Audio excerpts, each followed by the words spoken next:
Hi, my name is Patrick Earl, and I played Hamlet in the 2015-2016 production of Hamlet at the American Shakespeare Center.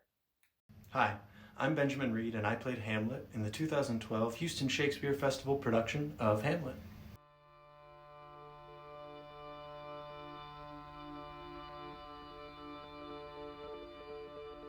We performed Hamlet at the Miller Outdoor Theater in the middle of Herman Park in Houston. It's a gorgeous space, and it's a huge space. There's a lawn with seating on the back and some stadium seating, and all told, I think it can hold upwards of 10,000 people. The stage in which we played on was the Blackfriars Playhouse. It is a recreation of Shakespeare's indoor playing space, the Blackfriars Playhouse, and it is made completely of wood, so the acoustics are very, very good. It lends itself to a very, very intimate relationship between the audience and the players. I remember the first night walking out and the audience was in dark, but I could feel their presence. And when the lights came up, I mean, seeing a sea of 5,000 people when you're about to perform one of the most famous roles in all of the Western canon, it was exciting and it was terrifying.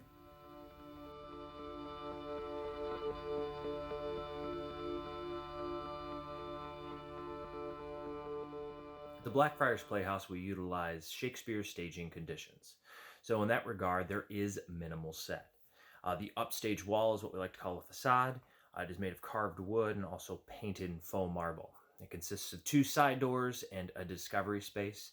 Some furniture was involved in the production, but that was mainly it as far as set. Our production was set loosely in a post-World War I era, so the costuming was all from the 1920s, but we also took a lot of inspiration from Mike Mignola, who's an American comic artist, and he created the series Hellboy. And it's just this really dark, dirty, and gritty world. And so that was a big inspiration for both the director, Steve Pickering, and myself. As far as the concept of costume design, it was Elizabethan garb with some anachronisms, including Hamlet in an all-dark doublet, a heavy leather overcoat, biker pants and motorcycle boots, as well as Ophelia in a pair of modified Chuck Taylors to look like dress heels.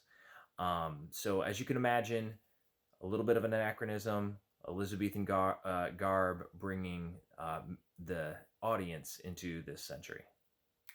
We also listened to the song called Unstoppable by E.S. Posthumous, which is just like movie trailer music, dramatic strings and a driving beat.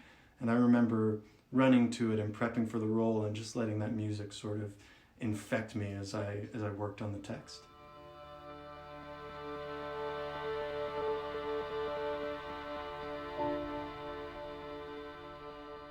The way that we get into this speech of Hamlet's is from a line that Gertrude says to Hamlet, "What have I done that thou darest wag thy tongue in noise so rude against me?" I think what really launches this is the death of Polonius. Hamlet accidentally stabs Polonius and he dies, mistaking him for King Claudius. I think this really puts a timeline on the discussion. She's asking Hamlet, "Why are you treating me like this? What is it that I've done that makes you act like this?" And Hamlet's response is, I mean, the audacity. What have you done? You've married my uncle. You have maybe been a part of my father's murder.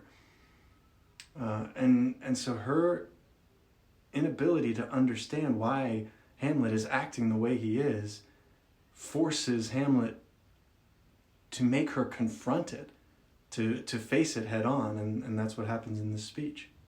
Hamlet has to make his mother realize the error of her ways in marrying King Claudius so shortly after the death of Hamlet's father. And to show this rift, which I thought was a really cool touch in our production, props to Jim Warren, our director, was that we had 2 lockets. Mine had a picture of my father. Gertrude had a picture of King Claudius.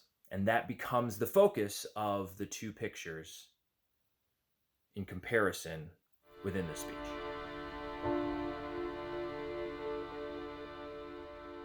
In our production, the end of this scene, Hamlet and Gertrude are reconciled in some way, at least. They are together again in a way that they hadn't been for the rest of the play. And I think that Hamlet needed that in order to move forward. It's not too far from the end of this scene where we get to From this time forth, my thoughts be bloody or be nothing worth. That resolution, that assuredness that Hamlet has from that point forward, which eventually leads to his action at the end of the play, he had to go through this with Gertrude to get to the next part. So when I attacked this role, throughout the whole thing, I just thought, how do these words speak to me? If I were put in this situation, how would I respond, right? I've seen a ghost, okay? May angels and ministers of grace protect us, yeah? So these words are powerful, these words are famous, but you have to internalize them and make them your own.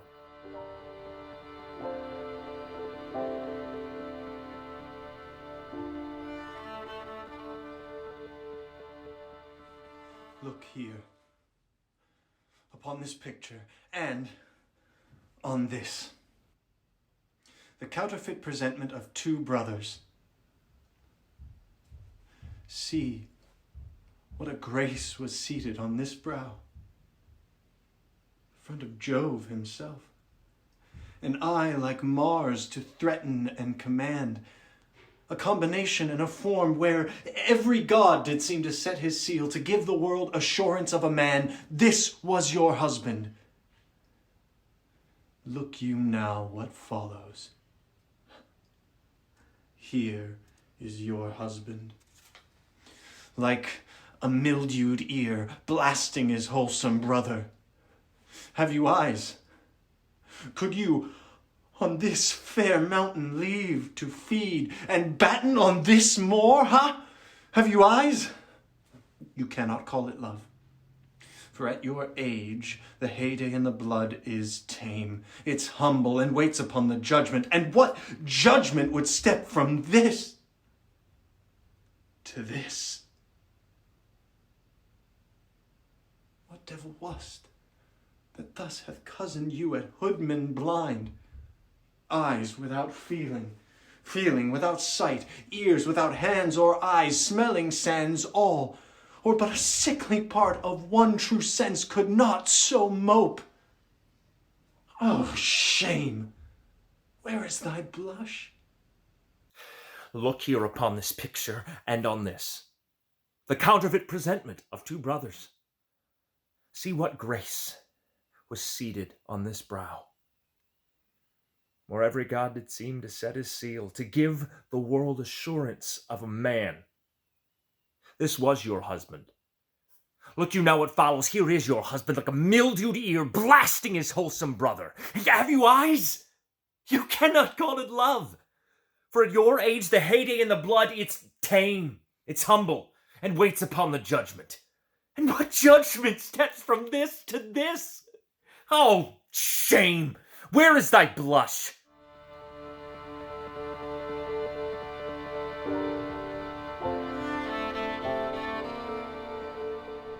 Patrick Earl, you handsome devil. I just want you all to know that I pay Benjamin to call me handsome in public to make myself feel better. I am 100% unsurprised that you nailed that speech. That was awesome. My first thought upon watching you was like, wow, how different must our productions have been. Not just in the size and scope, but I felt like a lot of the times we were just this juggernaut plowing forward. Our production was 2 hours and 45 minutes, including intermission. And and that's pretty fast for a normal Hamlet without cutting a ton, which we didn't. But I do remember, wow, we cut a lot of that speech.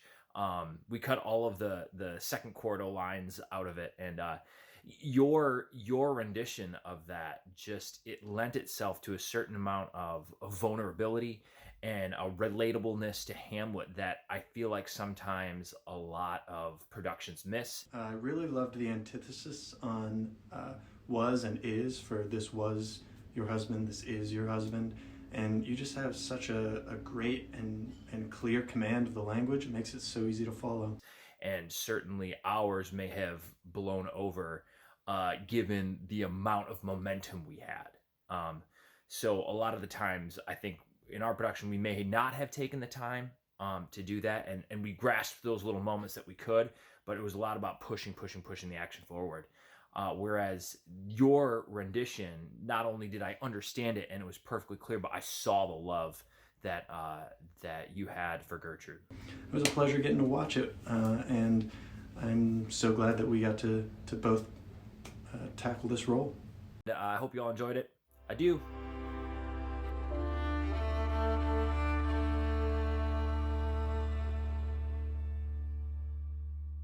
Next!